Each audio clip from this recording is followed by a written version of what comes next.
And this was all extracted from their from the web servers at the Human Resources. And on the same day, they also defaced a U.S. Army website that attached to a base that held base design information, base architecture information. So that's much more worrisome to me when you're combining data which identifies individuals and data which identifies base vulnerabilities, and you've got the same Turkish hacker crew doing both. Much more serious than a DOS, in my opinion. But does it rise to war, to a state of war? Probably not. There really isn't a legal definition for an act of war. That's a misnomer. There are, a state has a right of self-defense. The state has to show that harm has been incurred, and generally speaking, it's always been an armed attack. So legal scholars are still debating today what constitutes an act of war. I think, and in the case of China and Russia, as I said earlier, in my opinion, when I have the chance to speak to the U.S. Army War College or the Air Force Institute of Technology, which I was just at both of those in the last 30 days, I'm trying to communicate that we need to redefine what we mean in terms of war, because if the goal of an adversary is to succeed in establishing a superior position without the use of bullets or bombs or bloodshed, and that they're able to succeed in that through the use of espionage and through other nonviolent means, then they've achieved their political objective. Well, that is, by definition, war, the extension of politics by other means. So in that regard, then yeah, it would be, we need to think about it in terms of political strife and warfare. Okay. And Robert, in your book, you co-wrote it with Richard Clarke, and Richard Clarke is famous for a lot of different things, but he coined the phrase digital Pearl Harbor shortly after 9/11. And you cite a number of different specific examples of where cyber warfare has been used in conjunction with land warfare. An example I'm thinking of is the Israeli military attacking Syria and the nuclear plant there. There are a number of examples in the book. How come none of them rise to a level of a digital Pearl Harbor? What keeps them from being that? Well, I would say first off, in the case of the Syria attacks, Pearl Harbor was the event that got the United States into World War II. We haven't been attacked with any of those weapons. The second point I would make on that is really that attack was an evolution of just electronic warfare. It was a more sophisticated form of jamming and a much more effective form of jamming. But if you're not familiar with that incident, basically the Israelis, using probably US technology, were able to take over the air defense systems of the Syrians so that they did not see the planes that the Israelis were flying in to bomb their targets. And the Israelis came in, they dropped their bombs, they left. Now, that certainly shows the vulnerability of those kinds of systems, of network digital systems, to this new kind of warfare. But it wasn't what we were thinking of in terms of a Pearl Harbor-like event, which would be an attack on the United States domestically, focusing on our critical infrastructure and targeting civilian systems. That, I think, is the area where we haven't seen anything like that yet. Right now, that really is in the realm of Hollywood, but the possibility is really out there that a nation state with the right incentives and the right capabilities could carry out that kind of attack. Now, I know not everybody was at Black Hat, but on the second day, the keynote speaker was retired General Hayden, and he laid out sort of a military perspective on this whole subject of cyber war, and he was talking about the 4 domains that we're very well experienced with: land, sea, air, and space. And then he was talking a little bit how it's a bit undefined around the internet space. Is cyber war going to break out and be a 5th domain, or will it just be an aspect of those other 4 domains? I throw that out to all of you. The latest publication that I read from the Army, while it does specify it as a 5th domain, but it also clearly defines it as one that permeates the other 4. And I think that's an appropriate definition, because cyber is, if you read my analogy is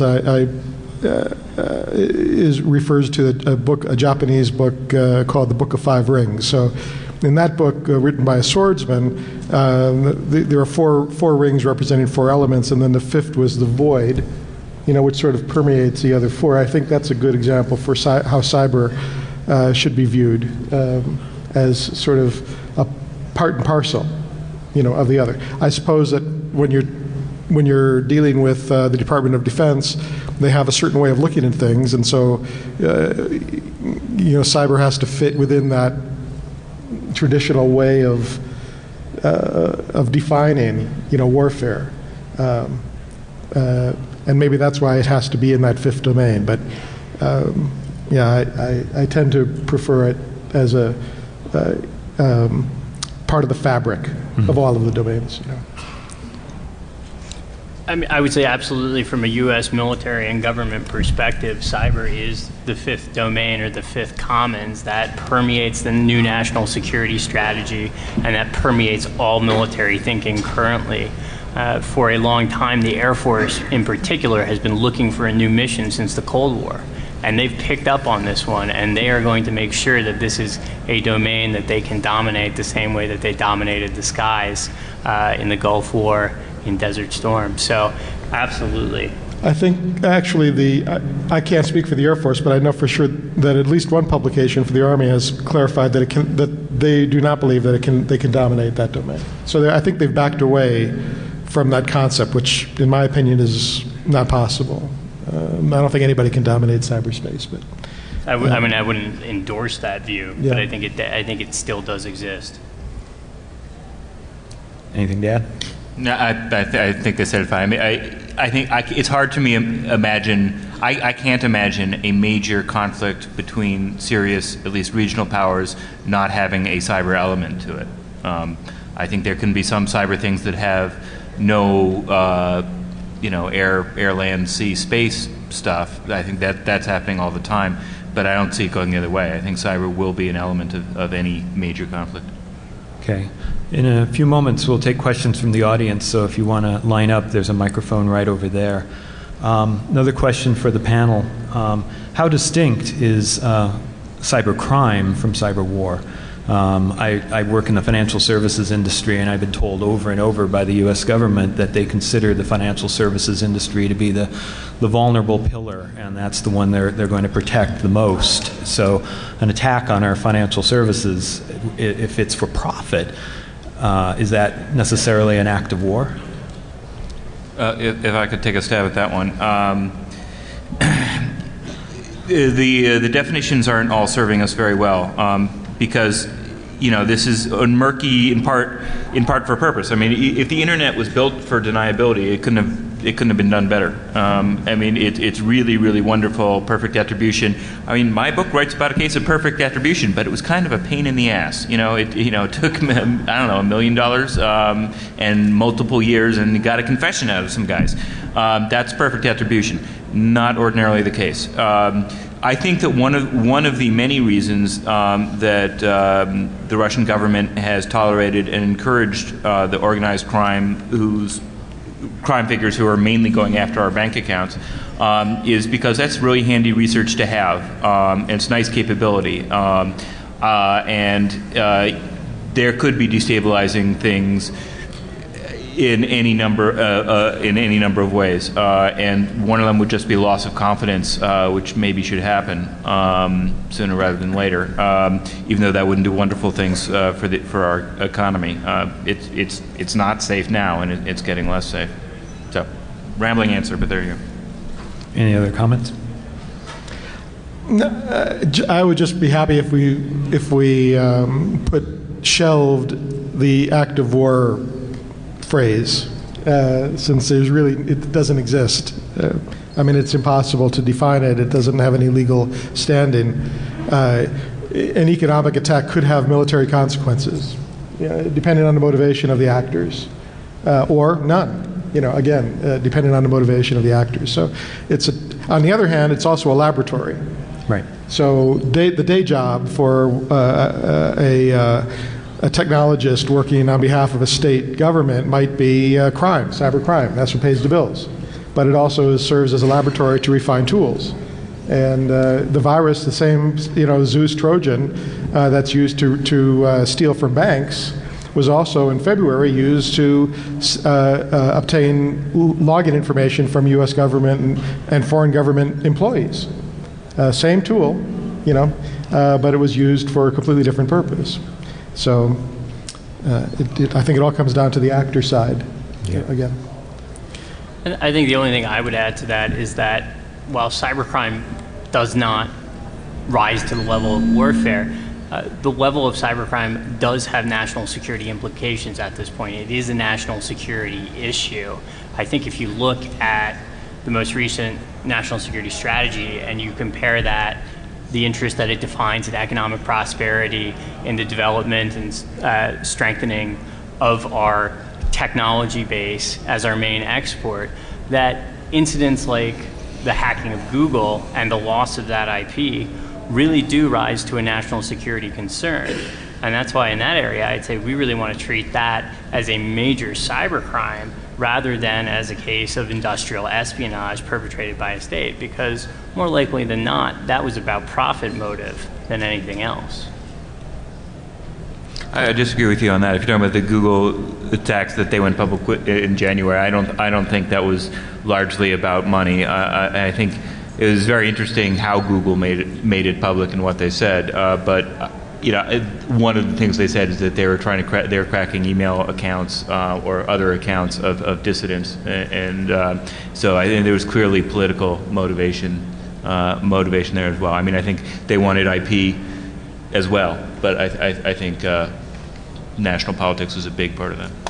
I think that's just a question of which is the red herring. Is the red herring the targeting of the emails of the dissidents, or was it the IP theft? And my answer, the IP theft, is really a much bigger concern to the national security of the United States than the hacking of Chinese dissident emails. Yeah, I have to agree with you. Joe, I don't think it was had anything to do with Chinese dissidents. There was a million ways it could have gotten information on that.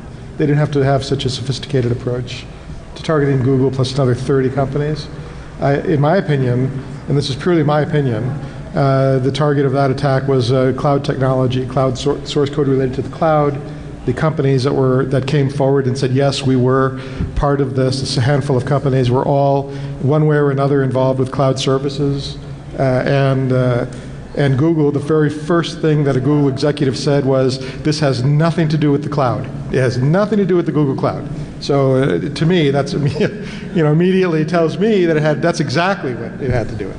But that's just my opinion. All right. So we've got some questions from the audience. We have the first gentleman here.